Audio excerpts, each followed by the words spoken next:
Talk about a crusher. Yes! Oh! Are you kidding me? And gone!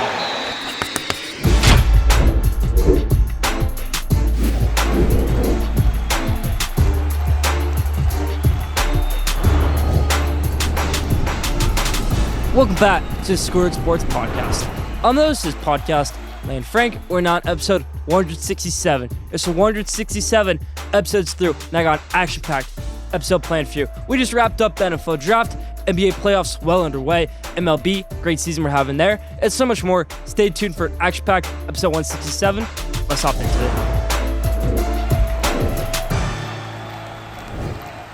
it. Let's start off episode 167, how you always do, with the headlines in the NBA. First thing in the NBA, let's talk about, we were going to be talking about my New York Knicks, the first thing in the headlines, winning this series against the Philadelphia 76ers. I intentionally waited to record this episode until after the Knicks were supposed to win that Game 5. They were about 10 seconds away from doing it. Then some chaos, real chaos, happened, and it wasn't good at all. Horrible chaos ensued, and the Knicks go to overtime. Knicks lose in overtime to the Sixers. Really rough game. Going back to Philly now. Still have a 3-2 lead, but wow. What a comeback that was by Philadelphia. It's payback for what happened in Game 2, but still, wow. That's all I have to say right there. Denver Nuggets winning 5 games. They own the Los Angeles Lakers. Nikola Jokic is still the best player in the NBA, and they're still the team to beat in the NBA. Denver Nuggets, what a great series that was. Oklahoma City Thunder sweep the Pelicans. That's what 1 seed does. You sweep the 8 seed. They take care of business. That's what they need to do, and they did it right there, taking care of business. Oklahoma City Thunder. Boston Celtics, 1 seed over in the Eastern Conference, up 3-1 right now on the Miami Heat. Miami Heat, the team that beat them in 7 last year. Celtics, up 3-1 right now. Leave your thoughts on that series. How will it end? Obviously, I think the Sixers win that series. Still a little bit interesting to think about right there. Pacers, they're doing great right now against the Milwaukee Bucks. Now, granted, Damian Lillard and Giannis Antetokounmpo are both out for the Milwaukee Bucks in Game 5, where they're down 3-1 already. So it looks like the Pacers are going to win this series. But that's not the focus I have. The focus I have is, what do you do with Doc Rivers? Does Doc Rivers really want to keep on coaching this team past this year? Because this year, these few months he's been a part of this organization have been a massive headache. Does he want to keep on doing that? I say no, but he's on a 5-year contract. Not really his choice. Tough stuff right there for the Indiana Pacers. Orlando Magic, they looked like they were getting destroyed early on the series, down 2-0, both games blowouts. Now they go back 2-2. We're in a great Game 5 right now. It's a great series. Magic versus the Cavaliers. Winner will take on the winner Celtics versus Heat series. And the Los Angeles Clippers, that's the best playoff series right now.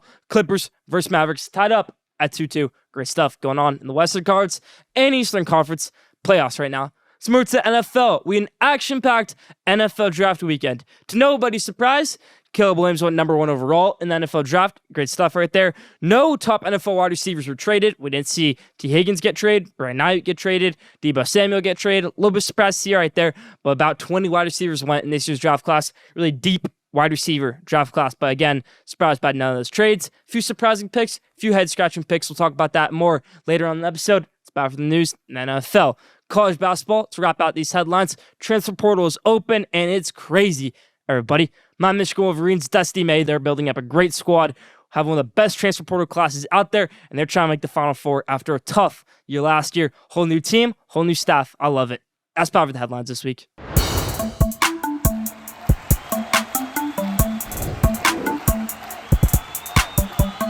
Now, take of the week.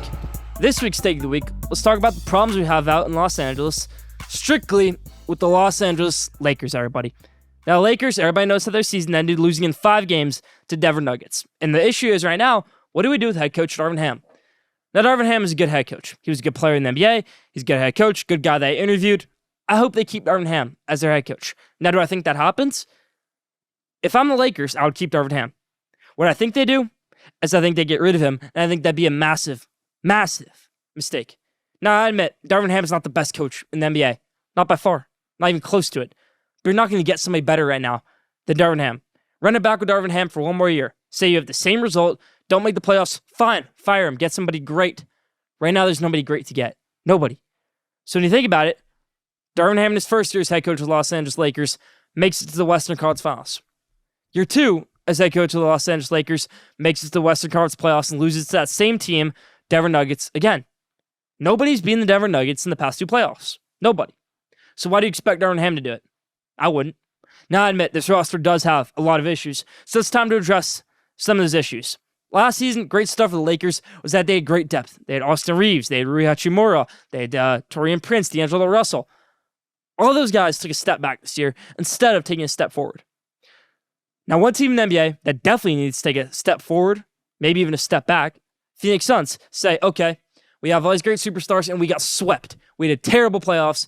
Timberwolves beat us to it. Great playoff series they had. We need a reset. Let's trade some of our guys. Now, I don't think they trade Devin Booker to the Los Angeles Lakers. I don't think they would trade Bradley Beal to the Los Angeles Lakers. Kevin Durant is not going to put up with one more year in Phoenix. He got traded to Phoenix because at the time, Phoenix was the big thing in town. Oh, Suns, they're going to get Kevin Durant. Now it's like the Suns, what do? They have no plan for the future unless they trade some of these superstars, notably the best superstar, Kevin Durant. Here's my plan. All those role players that I just mentioned for the Los Angeles Lakers, trade them, get Kevin Durant, get a few first-round picks. Phoenix Suns, it's a good deal for both teams. Running back the next year, you're going to have LeBron James, Anthony Davis, Kevin Durant, Brian James off the bench, and a few other good players in this team, and you're back to championship status, and Darvin Ham better be your head coach. So bring Darvin Ham back and go all in for KD this time. And that's my take of the week. Leave your thoughts in the comments. Now, top 5. This week's top 5 is the top 5 best moves in this year's NFL draft, and the top 5 head-scratching moves. That leaves me thinking, what were these teams thinking in this year's NFL draft? Let's hop into it. Number 5, the Patriots drafting Joe Milton. Now, for me, this is a head-scratching move. This is a lose-lose situation, but not for the reason you think. Joe Milton went to Michigan. I'm a no Joe Milton hater. Okay, I admit to it right there. Joe Milton is probably one of the best practice football players in the whole entire game. Why? He can throw a ball 80 yards. Probably the biggest cannon in the whole entire sport, whole entire world. He could throw a ball 60 miles an hour, and he can look great in practicing his receivers. Put him in a real game, and things are different. And I'm also not the biggest fan of drafting 2 rookie quarterbacks, because you know what's going to happen? You know what's going to maybe ruin Drake May's career? Drake May gets picked number 3. He makes $20 million his rookie year. Joe Milton gets picked, 200-something. And people are going to say, well, last Patriots quarterback taken in this round was Tom Brady. Last Patriots quarterback to do as well was Tom Brady.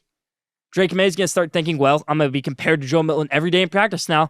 And when Joe Milton, number 250 pick, has a better practice than number 3 pick, that's going to start creeping to my doubt. Get some doubt going into me. Get some bad things happen to me. Joe Milton's a great practice player. I don't think he's going to be a quarterback in the NFL much longer. Maybe he'll be a tight end. Maybe he'll be a different position. But for now, he's a quarterback. And you have 2 rookie quarterbacks, which I hate, especially having Joe Milton and Drake May. I'm telling you, that's going to happen. Watch out for it. 5, Patriots head-scratching move, drafting Joe Milton. Some think it's genius. I think it's stupid. 4, this one, another one probably people think is genius. I think it's stupid. The Raiders drafting Brock Bowers. Okay, Raiders walk out of this draft, absolute losers in my opinion. 6 quarterbacks go in the first 12 picks, and the Raiders are left without a quarterback. They're going to have to roll out with Gardner Minshew next year, and that's okay. You can wait till next year to get a quarterback. But what I would do is, okay, there's no quarterback. We got unlucky. None of them fell to us. What do we do now? Do we panic and do we take the best player available, Brock Bowers, when nobody's there throwing the ball? We already have a good tight end, Michael Mayer, who we took in the 2nd round last year? Or do we trade this pick, trade back, get a 2nd-round pick this year, and get a 1st-round pick next year, get both those things, and walk out of here winners this draft? Or do we panic and take another tight end, take a tight end in the 1st round this year, when we already have one that we took in the 2nd round last year? It's stupid. It's dumb. I hate this pick right here by the Raiders. I love Brock Bowers as a player. It's not a good fit. It's not a good pick. Raiders should trade the pick. That's number 4 from me right there. Bowers to the Raiders. Raiders came out Thursday night losers. Big losers. In my opinion, that's number 4. Number 3, this is a big winning move, in my opinion. A great move by Kansas City Chiefs, drafting the next Tyreek Hill and Xavier Worthy. Xavier Worthy's game was not meant for college football. It's meant for the NFL. He's got the blazing speed, can run any route you want to. You know, some people can only say he runs go routes. I think he can run any route you want him to. Xavier Worthy going to the Chiefs, that's a great move. Trading up with the Bills. Bills, I don't get what you're doing right there. But Xavier Worthy, 1st-round value, pick number 3. I love it right there. Number 2, a lot of people are going to hate on this pick. Broncos taking Bo Nix. Now, originally I was thinking, Bo Nix at 12? I don't know. When I started hearing about it, when I started hearing about what Sean Payton loves about Bo Nix, what Sean Payton did with Bo Nix this offseason, what Bo Nix did his whole entire college career, He is the most experienced out of all these guys. Now, Michael Penix was in college for 6 years with injuries. Bo Nix had one season-ending injury, and that was his junior year at Auburn. Bo Nix played 5 years in college football, has the most starts in college football history, has a good arm, good enough player in the NFL. And hey, maybe it's too early to take Bo Nix, but Sean Payton has that horror story of the Chiefs trading up and taking Patrick Mahomes and him missing out on a generational prospect. He didn't want that happening again. I like this move right here. Bo Nix over to the Denver Broncos. You know what the number one move is. The number one worst move of this year's NFL draft and the boldest move this year's NFL draft. Michael Penix Jr. going over to the Atlanta Falcons at pick number 8. Why do you sign Kirk Cousins to a 4-year contract? 4 years you're getting to Kirk Cousins. 4 years. Okay, Kirk Cousins injury prone. I get that. So is Michael Penix Jr. I don't get this pick at all right here. I had a 3rd-round grade on Michael Penix Jr. He's the number 8 pick in this draft. Number 8. You can get him at pick 32. You can get 2 first-round picks in the process of that trade down. 2. No, we'll take Michael Penix Jr. at number 8. Horrible pick. Horrible draft by Atlanta Falcons. This ruins it for me. That's my top 5 head-scratching and good moves this year's NFL draft. Leave your thoughts in the comments.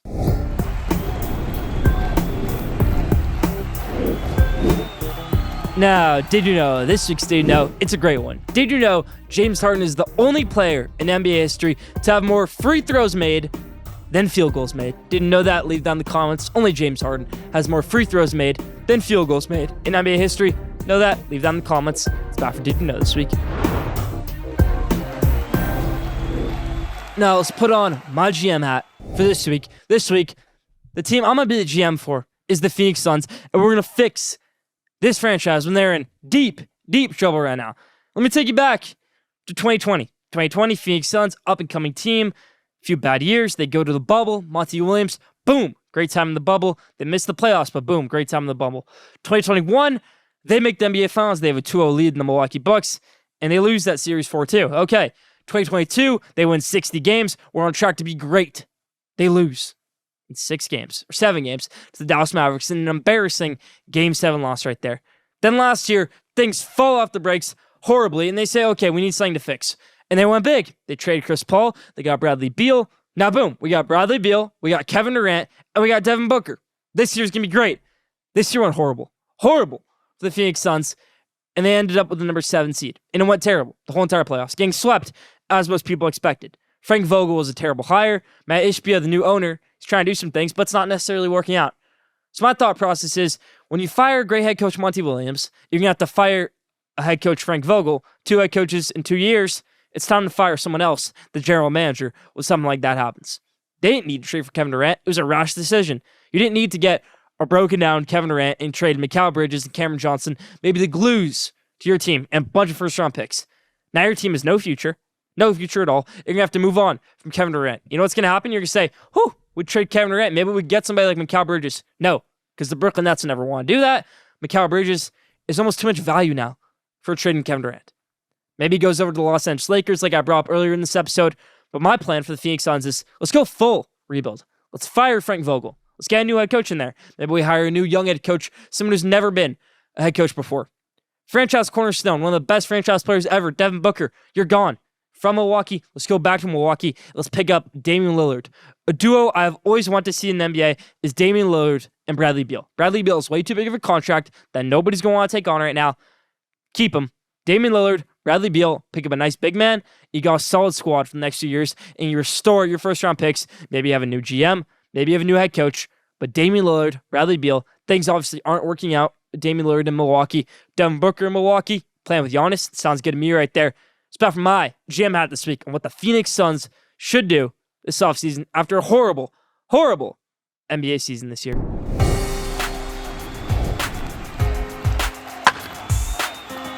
Now, let's circle around the bases, everybody, in the MLB. First thing in around the bases, MLB thinking about redoing the uniforms like everybody is begging for them to do. Nike and Fanatics did a horrible job. Now, City Connect uniforms, my New York Mets City Connect uniforms, they're looking pretty great. But for the actual fonts, for the actual sizes, everyone's saying it looks like a jersey giveaway. Every single jersey the players are wearing, hats are bad, jerseys are bad. MLB Nike working to fix it for next year. Big news right there in MLB. Jackson Holiday, top prospect, who everyone loves to see, number 1 pick, sent down to the minors, and that's pretty bad for his career. When you're the number 1 pick and you get sent down, Jeter never got sent down. Judge never got sent down. Some of these guys never got sent down. You think Ken Griffey ever got sent down? You think Babe Ruth ever got sent down to the minors? No. But Jackson Holliday? Oh, he got sent down to the minors. Pretty bad for his career right there. I see it on the path of Jared Kelenic. Jared Kelenic, top prospect, gets called up too quickly, has a terrible debut, terrible few games, and then gets set down. Kind of spiraled into a role player in his MLB career. That's what happened with Jared Kelenic. Hope that doesn't happen with Jackson Holliday, but I can see it happening right there. Jack Flaherty made his comeback today with the Detroit Tigers. Jack Flaherty at one point in his career was a Cy Young candidate, was an ace for the St. Louis Cardinals. Then he went over to the Baltimore Orioles, had a really bad year. Went over to the Tigers this year, had a great outing today. 7 innings, 1 hit, 14 strikeouts, one of the best starts all year. Let's give it up for Jack Flaherty. Great stuff right there. A former MVP, 2020 MVP, Jose Abreu, doing horrible now in the MLB. Just got sent down to Class A ball, rookie ball, maybe to get his mechanics figured out because he's batting not .499, not .399, not .299, not .199, .99. Less than 1 out of every 10 times he's getting a hit. Horrible stuff from the former MVP on the Astros. He gets sent down to even below the minors. Rookie ball right there. Paul Skeens still has a .54 ERA in the AAA, but they're not rushing him. See what happened with Jackson Holliday. Pirates, pretty good start to the season. They don't need to rush him. I like this move right here by the Pirates. Keep Paul Skeens in AAA till he's ready, till you're ready, to call him up to the bigs and have him be the ace of this league for the future. Not just the ace of this team, the ace of the league in MLB. Paul Skeens could definitely be there right there. Last thing in around the bases, Houston Astros goes to Jose Abreu. Struggling right now, big losing record, 10 games under 500. Will the 2022 champions figure it out anytime soon? Leave your answer in the comments.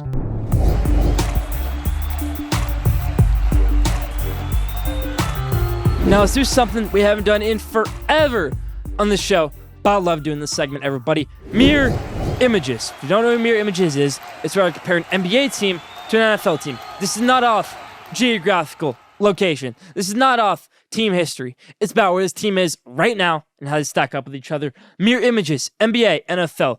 The Oklahoma City Thunder are the mirror image of the Detroit Lions of the NFL. Let me talk about it right here. Oklahoma City Thunder, built through the draft, they get a few diamonds in the rough. Diamond in the rough trade, Shai Gilgeous-Alexander. Not many people expected him to be the superstar he is today. Chet Holmgren, another great pickup at pick number 2. Kind of like the Lions got that great pickup with Aiden Hutchinson at pick number 2.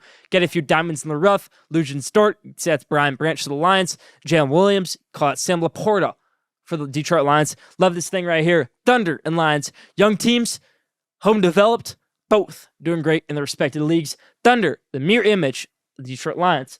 Next mirror image, the Carolina Panthers, the mirror image of the Detroit Pistons. You want to know why?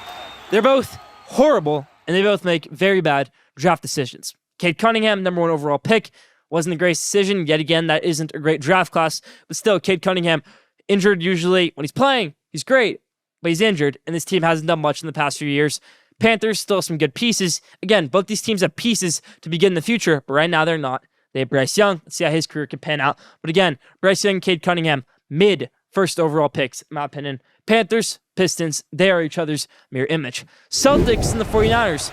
Every year, these teams will either make it to the championship, finals or Super Bowl, or they'll make it to the conference championship, conference finals, the conference championship, and they'll both fail time in, time out. Celtics are always on this list. Niners are always on this list. They're each other's mirror image, in my opinion. Suns are exactly like the Buffalo Bills. Again, 2 years ago, both these teams, they were the hot new thing. They had the hot new superstar. Suns had Devin Booker. Bills had Josh Allen. Bills had Stephon Diggs, the veteran, to go with Josh Allen. Chris Paul was the veteran for the Suns to go with Devin Booker. Both those guys are gone now. Devin Booker looking for a co-star. Josh Allen looking for another co-star. Both these teams in some terrible cap depth. Both these teams, bad draft futures. Not that many great picks coming up. Bad future for both teams, in my opinion. Suns, the mirror image of the Bills. Let's go. Suns, Bills, mirror image. And the last one, the best team in the NFL, is the mirror image of the best team in the NBA. Chiefs and the Nuggets. Low market teams. Denver, Kansas City. But they've got the signature superstars. Mahomes for Kansas City. Jokic for the Denver Nuggets. Stuff for mirror images this week. I haven't done mirror images in a while. Glad to bring it back. Mirror images, NBA, NFL. What are some mirror images you see? Thoughts on that in the comments.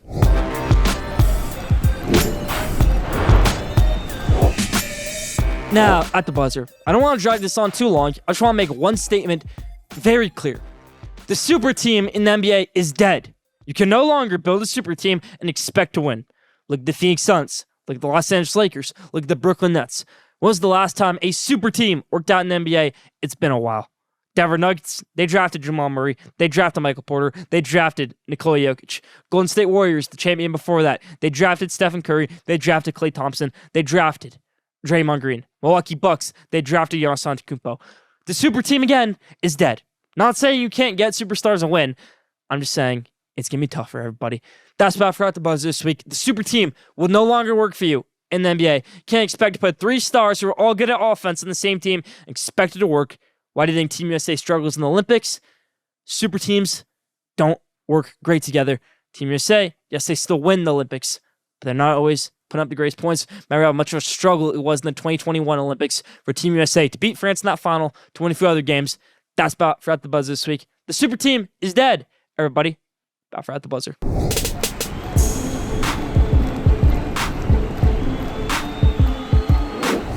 Now, the best for last question day. This is question day is, if the NBA had a redraft and you have the number 1 pick in the NBA redraft, you take any player in the NBA, who are you selecting? I think a lot of people would say Anthony Edwards. Some would say Victor Wembanyama. I know that's who my pick would be. Some would say Jokic. Maybe some would go crazy, say LeBron and Kevin Durant. But those guys wouldn't be great for the NBA redraft. You got to think ahead for the future, everybody. So if you were to have the number 1 pick, you could take any player in the NBA and put them on your team in a redraft. Who would it be? That's about for question day this week. That's about for Schoolyard Sports and Lane Frank, episode 167. Thank you for tuning in. Follow Schoolyard Sports on Instagram at Schoolyard Sports. Follow Schoolyard Sports on X at Schoolyard Sport. And don't forget to subscribe, rate, and review for the best sports content in the world. Be back here next week, episode 168. Stay tuned.